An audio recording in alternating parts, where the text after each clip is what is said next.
പ്രശാന്ത്, ഈ ഇന്ത്യ വിരുദ്ധ നിലപാടുകളിലൂടെ വിവാദം സൃഷ്ടിച്ച കനേഡിയൻ പ്രധാനമന്ത്രി ജസ്റ്റിൻ ട്രൂഡോ നിലംപതിച്ചു.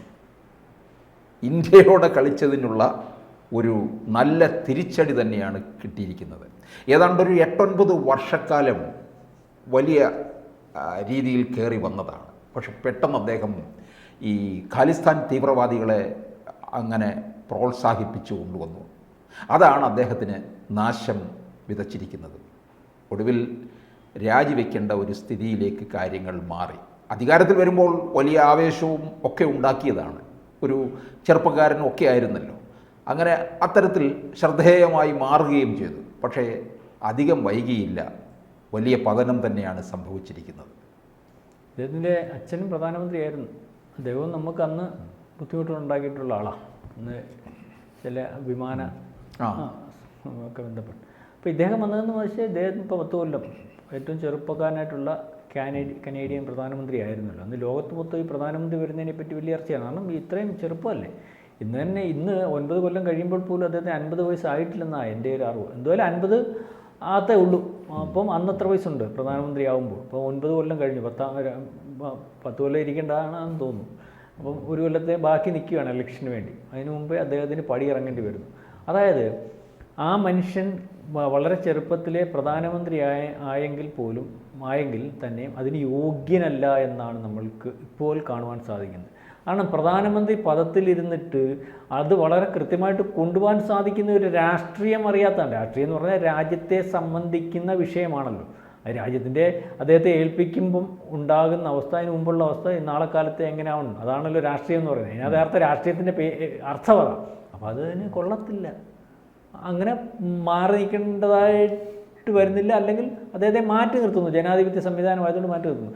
കാരണം ഇദ്ദേഹം വന്നപ്പോൾ ഇദ്ദേഹത്തിന് 2ാമത്തെ പ്രാവശ്യം വരുമ്പോൾ കൃത്യമായിട്ട് ഭൂരിപക്ഷമില്ലാത്തൊരവസ്ഥ. അപ്പം ഭൂരിപക്ഷത്തിന് വേണ്ടി വേറെ ചില ആൾക്കാരുടെ സഹായം കിട്ടുകയോ അധികാരത്തിൽ വരികയൊക്കെ ചെയ്തു. പക്ഷേ ഇദ്ദേഹത്തിൻ്റെ നിലപാടുകൾ ആ രാജ്യത്തിനകത്ത് എക്കണോമിക്കൽ ഗ്രോത്തിനും അല്ലെ രാജ്യത്തെ നേരത്തെയുള്ള കാനഡ എന്ന് പറഞ്ഞാൽ സാറിന് അറിയാമല്ലോ. കാനഡ എന്ന് പറഞ്ഞാൽ സമ്പന്ന രാജ്യം, അല്ലെങ്കിൽ ആ രാജ്യത്തെ ആൾക്കാരുടെ ജീവിത നിലവാരം, ആ രാജ്യത്തെ മറ്റ് രാജ്യങ്ങൾ കാണുന്നൊരു രീതി, ആ രാജ്യത്ത് ചെന്നാൽ ജോലി കിട്ടും, സുഭിക്ഷമായിട്ട് ജീവിക്കാമെന്ന് പറഞ്ഞ് നമ്മുടെ ഇവിടുത്തെ വിദ്യാർത്ഥികൾ പഠിക്കാൻ പോകുന്ന നല്ല രാജ്യം, അല്ലെങ്കിൽ അതിന് ശേഷം ജോലി ചെയ്യാൻ പറ്റിയ രാജ്യം, സുഭിക്ഷമായിട്ട് ജീവിക്കാൻ പറ്റിയ മുന്തിയ രീതിയിലൊരു സംവിധാനം നമ്മൾക്കുണ്ടാവണമെങ്കിൽ നമ്മൾ കാനഡയിൽ പോയാൽ മതിയെന്ന് വിചാരിക്കുന്ന രാജ്യത്ത് നിന്നും ആ രാജ്യം മാറിയിപ്പം.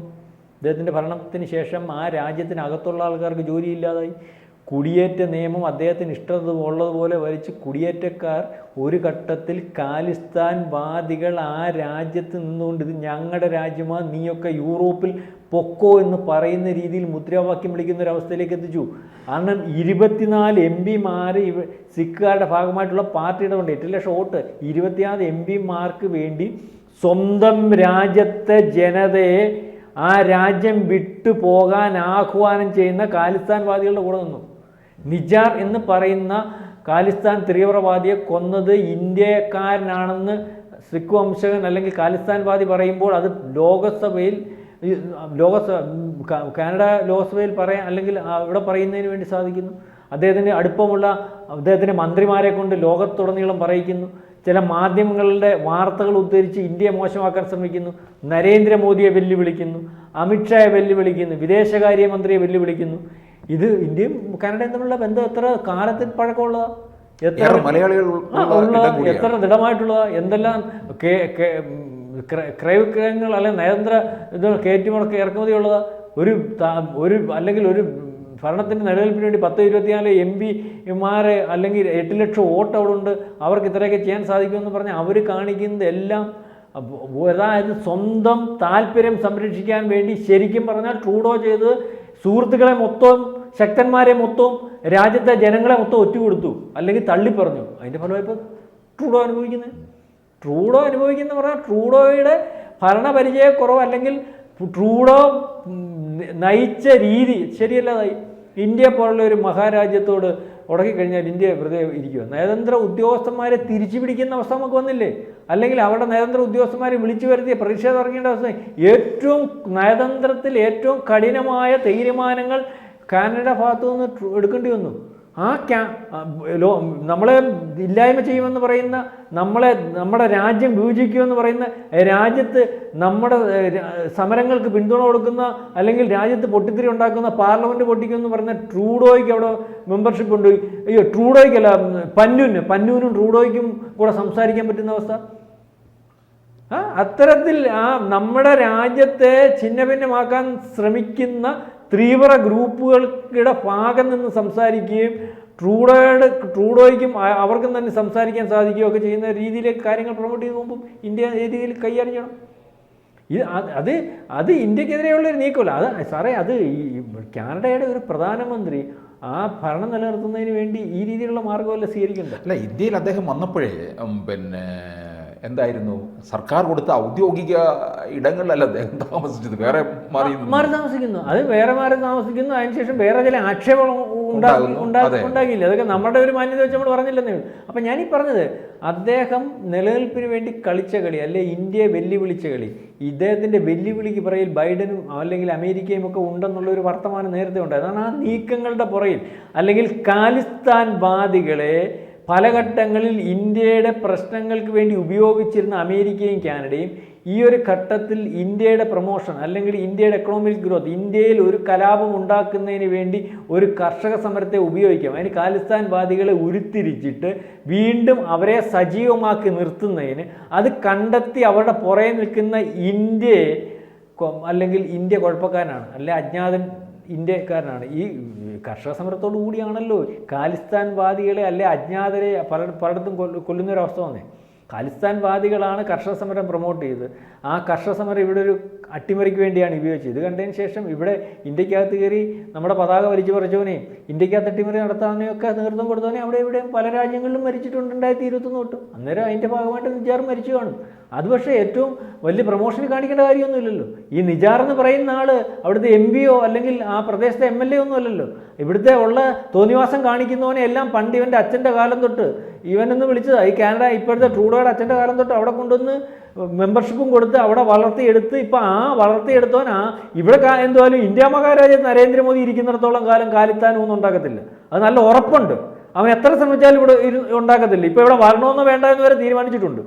അവിടെയുള്ള ഖാലിസ്ഥാൻകാരെ ഇവിടുത്തെ ബന്ധുക്കളെ കാണണോ വരണോ വേണ്ടായെങ്കിൽ സത്യവാങ്മൂലം കൊടുക്കണമെന്ന് തീരുമാനിച്ചിട്ടുണ്ട്. ഇപ്പം ഇന്ത്യ നടക്കത്തില്ല. പക്ഷേ ട്രൂഡോ ഒന്ന് ആലോചിച്ചോ, ഈ വളർത്തിയെടുത്തവന്മാർ ഒരുപക്ഷെ അവിടെ ഖാലിസ്ഥാൻ രാജ്യം ഉണ്ടാക്കിയിട്ട് ആ രാജ്യത്ത് മനസമാനത്തെ ജീവിച്ചിരുന്നവന്മാരെ വെളിയിലാക്കുന്ന രീതിയിലേക്കുള്ള മുദ്രാവാക്യങ്ങളുമായിട്ട് മുന്നോട്ട് വന്നിട്ടുണ്ട്. പല ഘട്ടങ്ങളിൽ ആ മുദ്രാവാക്യം ഏറ്റെടുത്ത് സമരങ്ങളും തുടങ്ങിയിട്ടുണ്ട്. പക്ഷേ ഇന്ത്യയിലോട്ട് ഈ ഖാലിസ്ഥാൻകാർക്ക് ഇനിയും കാലുകുത്താൻ വയ്യുന്നുണ്ടെങ്കിൽ അവിടെ പുതിയ ഭരണകൂടം വരികയാണെന്നുണ്ടെങ്കിൽ അവരെ പുറത്താക്കുന്ന അവസ്ഥ ഖാലിസ്ഥാൻ തീവ്രവാദികൾ അതാണ് പറഞ്ഞു വെക്കേണ്ടത്. നെട്ടോട്ടം ഓടിത്തുടങ്ങി. കാരണം ട്രൂഡോ പോയി. ഈ പറയുന്ന ഇപ്പം ഈ ഇന്ത്യക്കെതിരെ വെല്ലുവിളിച്ചോ ട്രൂഡോയുടെ ഭാഗമായിട്ട് നിന്നോ നമ്മളൊരു 10-25-30 പേരുടെ പേര് കൊടുത്തിട്ടുണ്ട്. ഇതെല്ലാം ഞങ്ങളുടെ ലിസ്റ്റുള്ള ഇന്ത്യ വിരുദ്ധ ഇന്ത്യക്കകത്ത് പ്രശ്നം ഉണ്ടാക്കാനുള്ളത്. ഇത് 3 വട്ടം കൊടുത്തു. നമ്മളെ നിയമപരമായിട്ടുള്ള കാര്യം 1 വട്ടം കൊടുത്തു, 2 വട്ടം കൊടുത്തു. നിയമപരമായിട്ട് നമ്മുടെ നയതന്ത്ര നിയമം ഉണ്ടല്ലോ, 3 വട്ടം കൊടുത്തു. കൊടുത്തവിടെ നിർത്തിയേക്കുക. എന്നിട്ട് തിരിച്ചു തന്നിട്ടില്ല. അല്ല അവിടുത്തെ അല്ലെങ്കിൽ അവിടെ സംരക്ഷണം കൊടുത്ത് നിർത്തിയേക്കുക. ഇത് കഴിയുമ്പോഴത്തേന് ആരാ വരുന്നത്? ട്രംപാ വരുന്നത്. 20-ാം തീയതി വരുന്നത് ട്രംപാ. ട്രംപ് പറഞ്ഞ് ഇയാളത് നേരത്തെ പറഞ്ഞതാ, എൻ്റെ ജ്ഞാനഗണം വരുവാണെങ്കിൽ ഇയാൾ ഇരിക്കുവാണെങ്കിൽ അത് നമ്മുടെ സ്റ്റേറ്റാണെന്നാണ് പറഞ്ഞത്. രാജ്യം പോലും അല്ല, സ്റ്റേറ്റാണെന്നാണ് പറഞ്ഞത്. അപ്പം ട്രംപ് ഒരു നിലനിൽപ്പില്ല. ട്രൂഡോ കരഞ്ഞു. ഇന്നത്തെ പുതിയ വാർത്ത എന്ന് പറഞ്ഞാൽ ട്രൂഡോ വരുന്നതിന് മുമ്പുള്ള ഒരു ശുദ്ധികലശമാണ്. അല്ല, ട്രംപ് വന്നാൽ രക്ഷയില്ല. ശുദ്ധികലശമല്ല, അവിടെ പ്രതിപക്ഷവും ജനമൊത്തുകൾക്കെതിരെ ഇവിടെ അടുത്ത ഇലക്ഷൻ ഇയാളുടെ സർവേ എന്ന് പറഞ്ഞാൽ വളരെ ദയനീയമാണ്. ട്രംപ് എന്നല്ല, ട്രൂഡോയുടെ രാഷ്ട്രീയ അസ്തമനം എന്നാണ് പുതിയ സർവേ. ഇനി ഒരിക്കലും ട്രൂഡോ തിരിച്ചു വരത്തില്ലാണ്. എത്ര ചെറുപ്പമാണെന്ന് ആലോചിച്ചോണം. തിരിച്ചു വരുന്നതെന്ന് പറയുമ്പോൾ സാർ അത് ആലോചിക്കണം. 10, 70, 75, 80 വയസ്സുള്ളൊരു മനുഷ്യനല്ല. 50 വയസ്സ് കഴിയുന്നില്ല. തിരിച്ചുവരവില്ലാതെ അസ്തമിക്കാൻ പോകുന്ന രാഷ്ട്രീയക്കാരെന്ന്. പ്രതിപക്ഷ കക്ഷികൾ വളരെ ഹൈപ്പിലാണ്. അത് ഇലക്ഷൻ നടത്തിയാൽ മതി. അവസാനിച്ചു. ട്രൂഡോ അവസാനിക്കുമ്പം ഖാലിസ്ഥാൻവാദികൾക്കെതിരെ നിൽക്കുന്ന പ്രതിപക്ഷം, ജനങ്ങൾ, അമേരിക്കൻ പ്രസിഡന്റ്, എവിടാ നിലനിൽപ്പ്? പന്നു ഉൾപ്പെടെ ഈ പറയുന്നവൻ എപ്പോൾ പണി മേടിക്കും? എല്ലാവരും ക്രിമിനൽസിനെ മൊത്തം തൂത്തുവരാണ്. രാജ്യത്ത് ഈ പറയുന്നത് പോലെ തീവ്ര ഗ്രൂപ്പുകളെ അമർച്ച ചെയ്യുന്നതിന് വേണ്ടി ഒന്നിച്ചൊരു നീക്കം നെതന്യാഹു, ട്രംപും നരേന്ദ്രമോദിയും റഷ്യൻ പ്രസിഡന്റും എല്ലാം കൂടെ തീരുമാനിച്ചിട്ടുണ്ട്. അതിൻ്റെ ഭാഗമായിട്ട് ഇതും വരും. അതാണ് നെട്ടോട്ടമോടി ഖാലിസ്ഥാൻ തീവ്രവാദികൾ. ഇനി രക്ഷയില്ല. കൂടുതൽ വാർത്തകളും വിശേഷങ്ങളും നിങ്ങളിലേക്ക് എത്താൻ ABC മലയാളം സബ്സ്ക്രൈബ് ചെയ്യുക, ബെൽ ബട്ടണും അമർത്തുക.